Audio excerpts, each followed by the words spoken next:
Hello students, last lecture में हमने बात की थी, लास्ट टॉपिक था हमारा फ्रैक्शनल डिस्टिलेशन प्रोसेस और हमने उस लेक्चर में एक और बात की थी distillation process. So first of all we will revise those two topics again and then I will continue with this diagram. ये डायग्राम क्या है उसके बाद मैं आपको एक्सप्लेन करूंगा। So in the last lecture the topic which we studied was separation of two miscible liquids. ठीक है, सेपरेशन ऑफ टू और more than two miscible liquids. अब मिसिबल का मतलब क्या होता है? What is the meaning of miscible?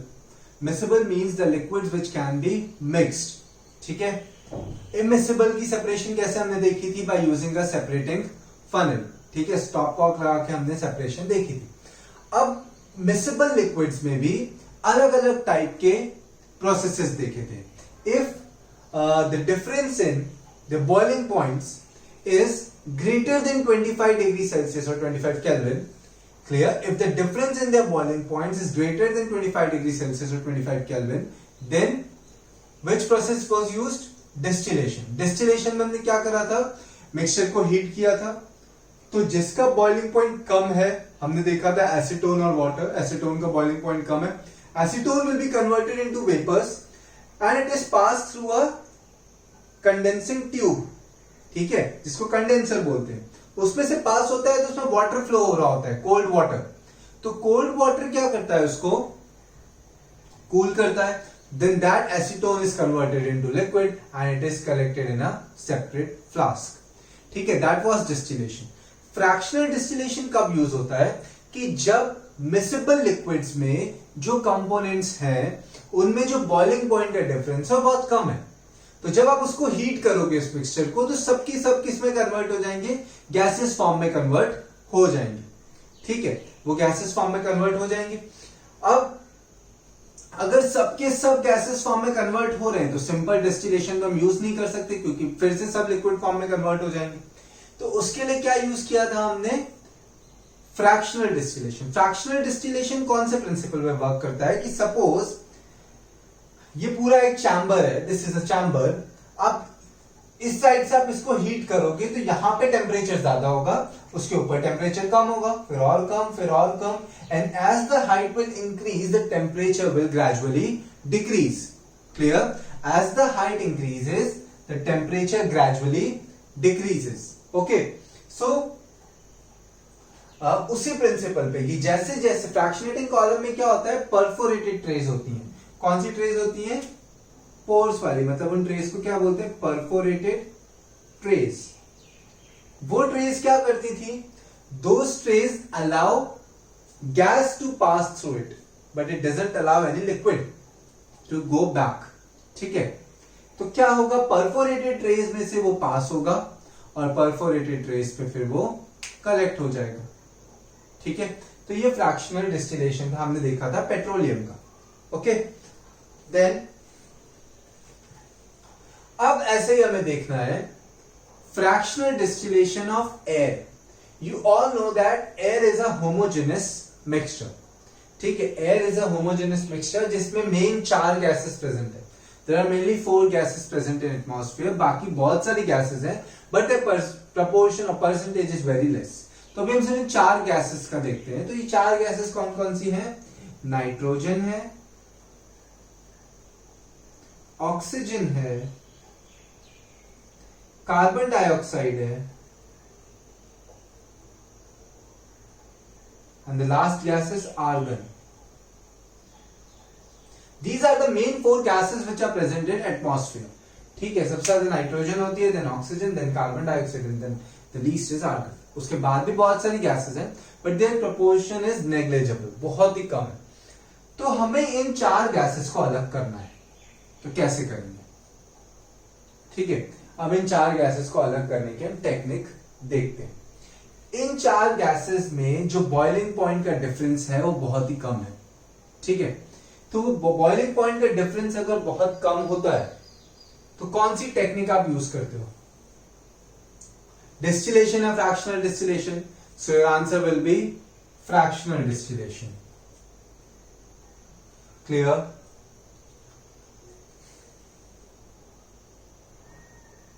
चलो, अब आप देखो page number, you open page number 22।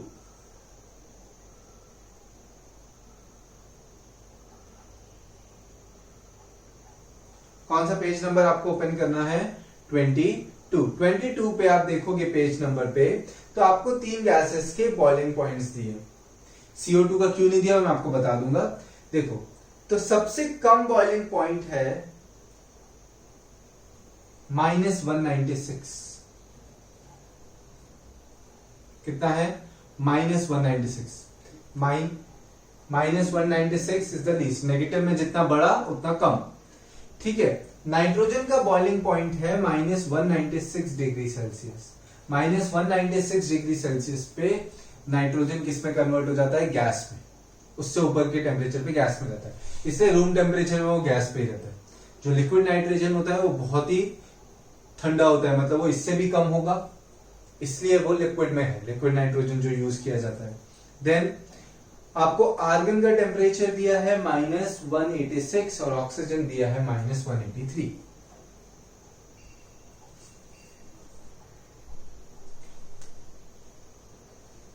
ये आर्गन और -183 डिग्री ऑक्सीजन। तो सबसे ज्यादा इन सब में सबसे ग्रेटर नंबर कौन सा है? ऑक्सीजन। और सबसे लीस्ट नंबर किसका है? Nitrogen. -196 is the least. So nitrogen का बॉइलिंग पॉइंट सबसे कम है। ठीक है। अब देखो, मतलब इसको लिक्विड पे कन्वर्ट होना हो तो इससे भी कम टेम्परेचर चाहिए, मतलब -197, -198 इस टाइप का टेम्परेचर चाहिए। अब देखो क्या करना है, स्टेप बाय स्टेप देखते हैं।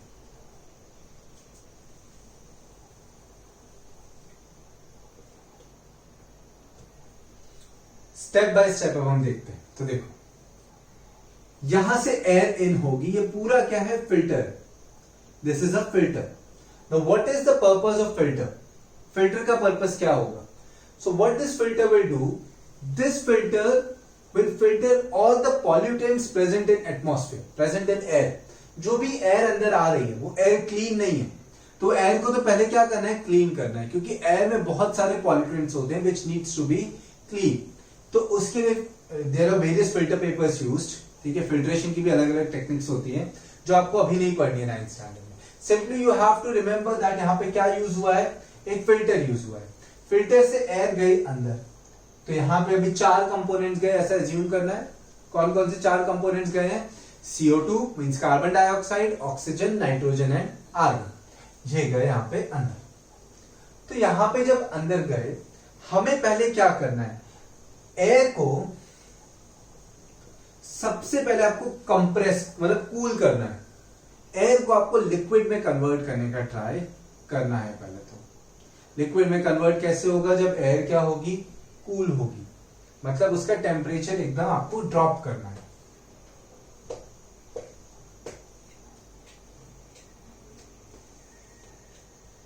टेम्परेचर हमने क्या करा? एकदम ड्रॉप करा।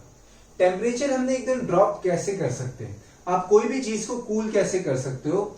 You can cool anything bye 2 ways। Either you can increase the pressure और यू कैन डिक्रीज टेम्परेचर। अब हमें गैसेस कूल करनी, गैसेस का स्टेट चेंज करना है, तो हमें ये दोनों चीजें करनी पड़ेगी। हमें प्रेशर भी इंक्रीज करना पड़ेगा और टेम्परेचर भी डिक्रीज करना पड़ेगा। तो वो कैसे होगा? देखो, तो उसके लिए पहले गैस पास होती है एक चैम्बर में से। उस चैम्बर में क्या प्रेजेंट होते हैं पिस्टन्स। ये पिस्टन क्या करते हैं? गैस को कंप्रेस करते हैं। कंप्रेस आप करोगे गैस को, तो गैस में क्या इंक्रीज होगा? प्रेशर इंक्रीज होगा। जैसे जैसे प्रेशर इंक्रीज होगा, ठीक है, तो ये हॉट एयर कहां से जाएगी? प्रेशर इंक्रीज हो रहा है, हीट मिलेगी उसको, प्रेशर इंक्रीज हो रहा है।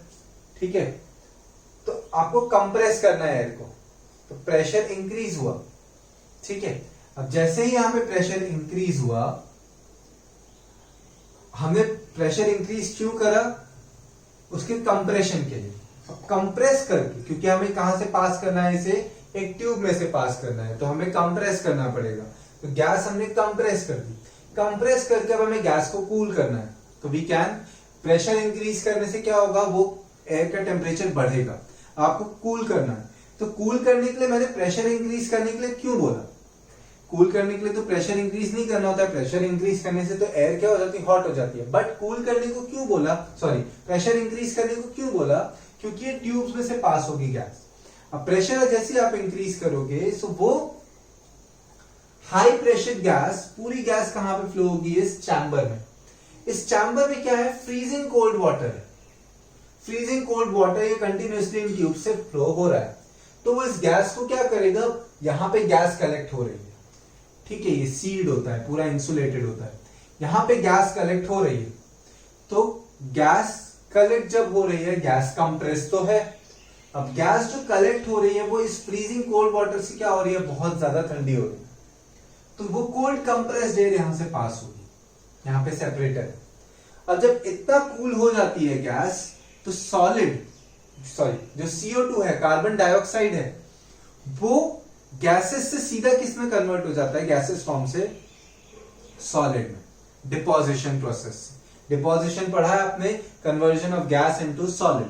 तो जैसे ये कोल्ड कंप्रेस्ड एयर यहां से पास हुई तो नाइट्रोजन, आर्गन और ऑक्सीजन तो सेपरेटर में से बाहर आ जाएंगे, बट जो CO2 है वो सॉलिड फॉर्म में बाहर आ जाएगी, ठीक है। सॉलिड फॉर्म में CO2 को क्या बोला जाता है? Dry ice.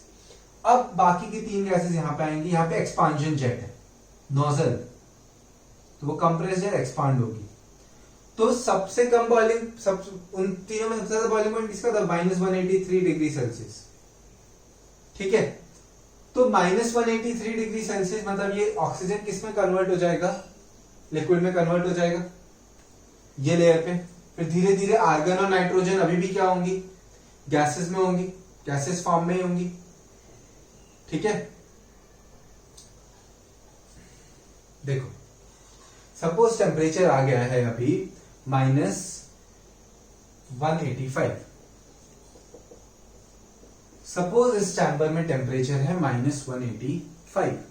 -185 पे टेम्परेचर ज्यादा हो गया, -185, -196 से तो नाइट्रोजन किस में कन्वर्ट हो चुका होगा? गैस में। आर्गन भी किस में कन्वर्ट होगा? गैस में। बट ऑक्सीजन तब भी उसमें किस पे रहेगा? लिक्विड में, क्योंकि ऑक्सीजन का बॉइलिंग पॉइंट क्या है? -183। उतना टेम्परेचर अभी पहुंचा नहीं है, तो ऑक्सीजन लिक्विड में रहेगा। यहाँ पे एक्सपांशन जेट होगा तो वो ऑक्सीजन सीधे कहां आ जाएगा? लिक्विड फॉर्म में, इस फ्लास्क में। इस वाले आउटलेट से आर्गन बाहर आएगा और इस वाले से नाइट्रोजन बाहर आएगा, जो सेपरेट चैम्बर्स में कलेक्ट कर लिया जाता है, क्योंकि there is a temperature difference between nitrogen and argon. तो इस चीज को क्या बोलते हैं हम? Fractionating distillation column. Fractional distillation column क्यों बोलते हैं? क्योंकि यहाँ पे अलग अलग लेयर्स पे ही सेपरेशन हो रहा है। आर्गन पहले बाहर आया, नाइट्रोजन बाहर आया, ठीक है, और ये ऑक्सीजन इधर लिक्विड में कलेक्ट हो गया। तो सो this is fractional distillation of air. क्या करा हमने? पहले फिल्टर के थ्रू एयर पास की, एयर को कंप्रेस किया, फिर उसको कूल किया। तो ये जो कोल्ड कंप्रेस्ड एयर है वो कहां पे गई? सेपरेटर में।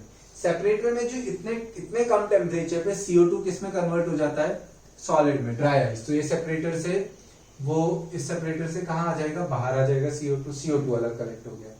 फिर यहां से सपोज यहाँ पे टेम्परेचर कितना है? -185 डिग्री सेल्सियस। तो ऑक्सीजन लिक्विड में रहेगा, whereas nitrogen and argon will be converted into gas, क्योंकि जैसे जैसे ऊपर जाओगे टेम्परेचर क्या होगा?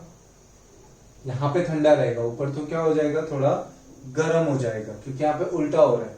यहाँ पे आप फ्रीज कर रहे थे, उसमें आप क्या कर रहे थे? हीट कर रहे थे।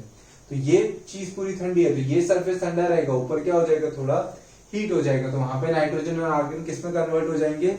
गैसेस फॉर्म में कन्वर्ट हो जाएंगे, और वो अलग चैम्बर में, इसका ये अलग चैम्बर में इसका इनलेट होता है, तो अलग चैम्बर में दोनों कलेक्ट हो जाएंगे, और यहाँ पे लिक्विड ऑक्सीजन अलग हो जाएगा। After some time this liquid oxygen will be converted into gas, क्योंकि टेम्परेचर नॉर्मल हो जाएगा। Clear? So this is the fractional distillation of air. So take time to draw this, pause the video here, इसको अच्छे से draw करो, फिर इसको text book में से समझो। हम एक बार टेक्स्ट बुक में से भी रीड कर लेते हैं इस पर्टिकुलर चीज को, ठीक है। So first of all you have to draw this, so just pause the video over here, complete this drawing. कोई भी डाउट होता हो मुझसे पूछ सकते हो बाद में, ठीक है। बट बाय टेक्स्ट, ठीक है। तो ये फिगर आपको एग्जाम में पूछी जा सकती है, चांसेस कम है but still you have to prepare this. बहुत कॉम्प्लिकेटेड फिगर है इसलिए इसको पूछने के चांसेस भी क्या है, थोड़े कम है। बट ये फिगर ड्रॉ करो, इंपॉर्टेंट तो है ही। फिर इसके बाद हम इसको रीड करते हैं। Pause and draw. ओके, अब आते हैं हम टेक्स्ट बुक में page number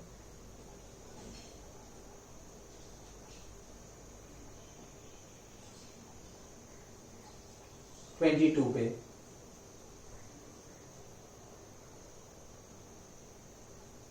yes, page number 22 पे देखो, if we want oxygen gas from air, we have to separate out all the other gases present in the air. क्या लिखा है? If we want oxygen from air, we have to separate out all the other gases.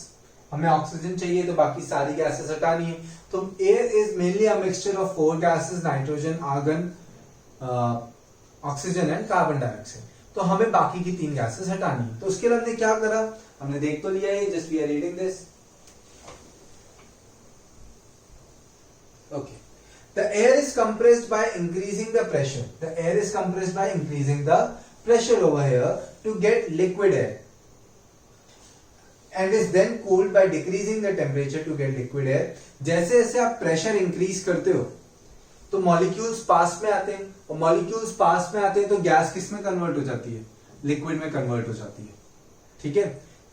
तो हमें किसी भी gas को अगर हमें लिक्विड में चेंज करना हो तो कैसे कर सकते हैं? Bye increasing the pressure and decreasing the temperature, ठीक है। This liquid air is allowed to warm up slowly in a fractional distillation column. यहां पे वार्म होगी, ऑक्सीजन लिक्विड में ही रहेगा, पर नाइट्रोजन और आर्गन वार्म होके किस में कन्वर्ट हो जाएंगी? गैसेस फॉर्म में कन्वर्ट हो जाएंगी और वो बाहर आ जाएंगी। आपको इतना ही बताया, depending upon their boiling points. तो आपको इतना डिटेल में बुक में समझाया नहीं। सेपरेटर क्या वर्क करेगा? सेपरेटर क्या होगा? गैसेस को फ्लो होने देगा, बट लिक्विड्स को फ्लो होने देगा, बट सॉलिड को वो सेपरेट कर देगा, ठीक है। अब आप इसको एक बार फिर से देख लो, पूरा टॉपिक प्रिपेयर कर लो, and then we will continue with the next topic, which is how can we obtain pure copper sulphate from an impure sample.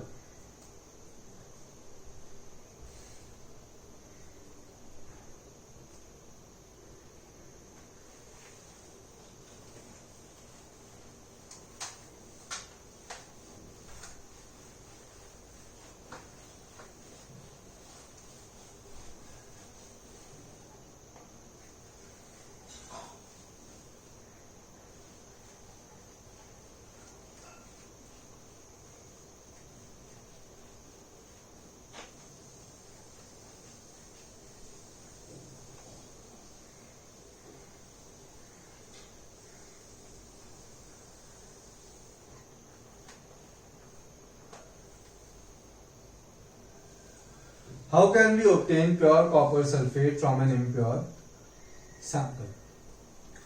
अब ये कौन सा प्रोसेस होता है? इस प्रोसेस को बोलते हैं क्रिस्टलाइजेशन। तो ये आपको कब यूज करना है? When you have to obtain, means this topic is obtaining solid crystals, pure solid crystals from an impure sample.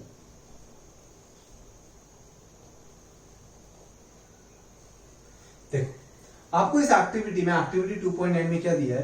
Take some 5 gram, take some impure sample of copper sulphate.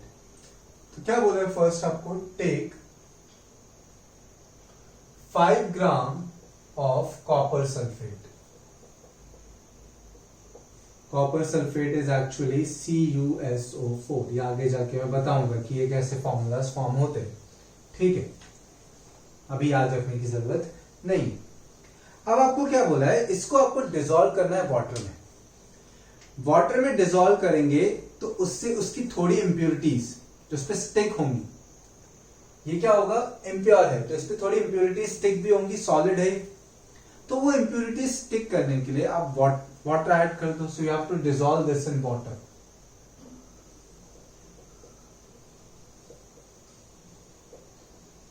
Dissolve this impure sample in water.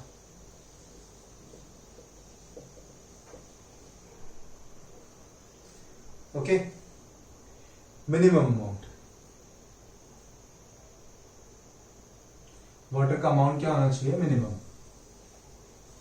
Okay, then you have to filter the impurities out. फिर आपको क्या करना है, एक बार ये impurities हैं, आपने solid, आपके पास इम्प्योर सैंपल है, उसमें आपने वाटर ऐड करा, तो इम्प्यूरिटीज क्या हो जाएंगी, उस सॉलिड पे से निकल के धीरे धीरे वाटर में आ जाएंगी. फिर आपको क्या करना है, फिल्टर पेपर से मेश लगा के या फिल्टर पेपर से आपको क्या करना है, इम्प्यूरिटीज सेपरेट करनी है. Then you have to filter the impurities out. Filter the impurities out. Then अब पानी तो रह गया, पानी तो हमें चाहिए नहीं था. पानी पानी से हमें क्या फायदा हुआ, वाटर से हमें क्या फायदा हुआ कि इम्प्यूरिटीज चली गई. फिर क्या है, we have to evaporate the water.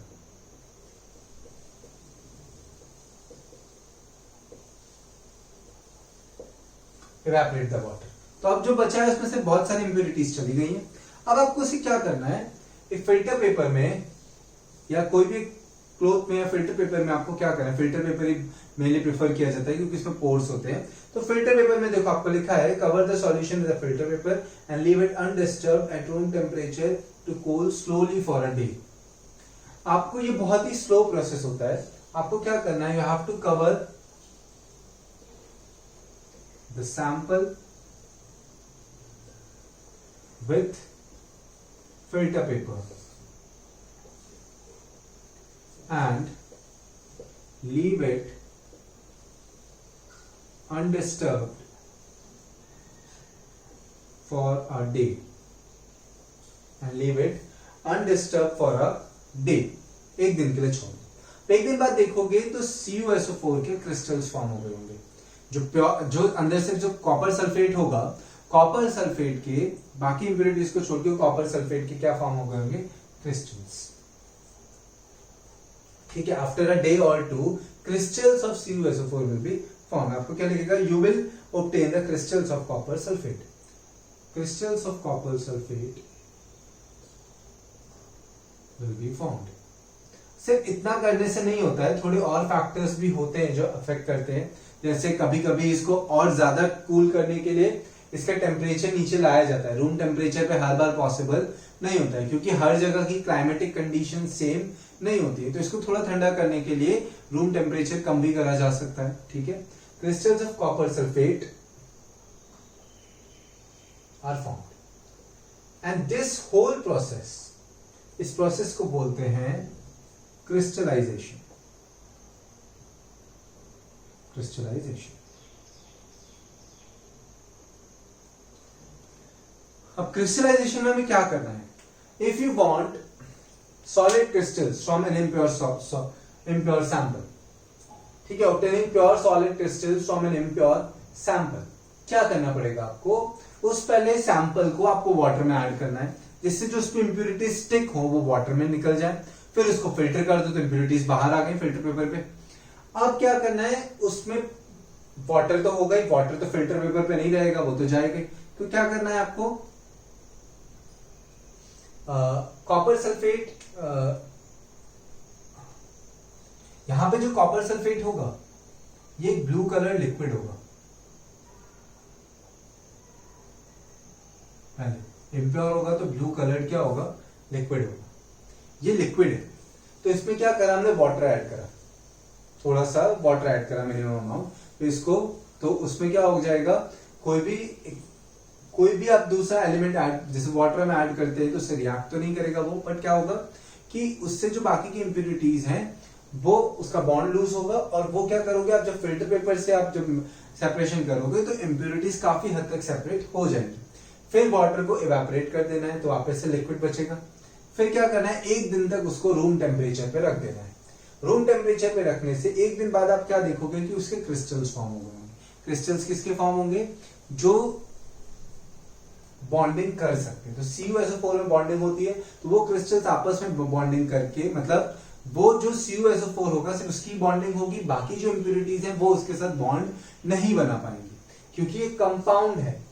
Compound में कंपोजिशन क्या होता है, फिक्स होता है। तो ये किसी और के साथ बॉन्डिंग नहीं बनाएगा क्रिस्टल्स फॉर्म करने में, तो इंप्यूरिटीज अलग हो जाएंगी और क्रिस्टल्स बन जाएंगे CuSO4 के। तो हमने क्या करा, ये ब्लू कलर लिक्विड जो CuSO4 था हमने लिया, अब इसमें हमने क्या ऐड करा, वाटर ऐड करा, फिर इसकी इंप्यूरिटीज फिल्टर की, वाटर इवेपोरेट कर दिया, फिर इसको 1 दिन तक छोड़ दिया।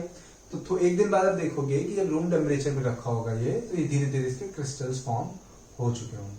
तो वो जो क्रिस्टल्स होंगे वो किसके होंगे, CuSO4 कॉपर सल्फेट के। And this whole process is known as crystallisation. जैसे ये किस लिए यूज किया जाता है, और जैसे सी वाटर है, सी वाटर में से सॉल्ट निकालना हो, सॉल्ट के क्या होते हैं, क्रिस्टल्स होते हैं। सी वाटर में से जब आप सी वाटर देखोगे तो क्रिस्टल नहीं आएगा हाथ में, सॉल्ट के जो क्रिस्टल्स होते हैं, बड़े बड़े क्रिस्टल्स आते हैं सॉल्ट के। तो वो क्रिस्टल्स कैसे फॉर्म होते हैं, विद दिस प्रोसेस क्रिस्टलाइजेशन। कैसे होते हैं कि जैसे सॉल्ट है, सी वाटर में, सी वाटर का आपने सैंपल लिया, उसे प्योर सैंपल को पहले फिल्टर पेपर से आपने वो कर दिया, उसमें वाटर ऐड करने की जरूरत नहीं, वाटर पहले से होगा, ठीक है। आपने इंप्यूरिटीज फिल्टर आउट कर दी, फिर उसको इवेपोरेट कर दिया, तो वाटर इवेपोरेट हो गया। अब जो बचा है उसको 1-2 दिन छोड़ दो कवर करके किसी चीज से, तो उसमें क्या होगा, क्रिस्टल्स फॉर्म हो जाएंगे सॉल्ट के, तो इससे सॉल्ट क्या हो गया, सेपरेट हो गया। And this whole process is termed as crystallisation. Clear हुआ सबको? तो आज हम ये 2 टॉपिक पढ़ रहे हैं। नेक्स्ट टॉपिक में हम देखेंगे कि आप जो अर्बन एरियाज में जो क्लीन वाटर आता है वो कैसे क्लीन किया जाता है, मतलब जो वाटर फिल्ट्रेशन प्लांट होता है उसमें बेसिक टेक्निक कौन सी होती है, ठीक है। तो 1 या 2 लेक्चर में भी चैप्टर कंप्लीट हो जाएगा।